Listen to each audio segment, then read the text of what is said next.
হে মানব, তুমি উলঙ্গ এসেছিলে, উলঙ্গ যাবে। তুমি দুর্বল এসেছিলে, দুর্বল যাবে। তুমি কোনো কিছু ছাড়াই এসেছিলে, যাবেও কোনো কিছু ছাড়া। তুমি যখন এসেছিলে, প্রথম স্নান অন্য কেউ করিয়ে তোমাকে পরিষ্কার করেছিল। তুমি যখন চলে যাবে, তোমার শেষ স্নানও অন্য কেউ করিয়ে তোমাকে পরিষ্কার করবে। এটাই জীবন।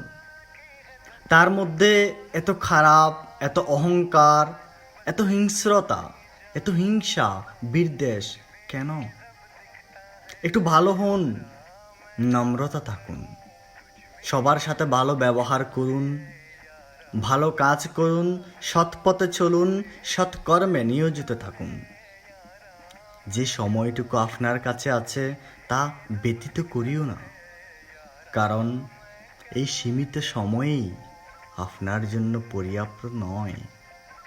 তাই সব কিছু ত্যাগ করে স্বধর্ম পালন করে নিজেকে পরকালের জন্য প্রস্তুত করুন। কথাগুলো ভালো লাগলে শেয়ার করবেন।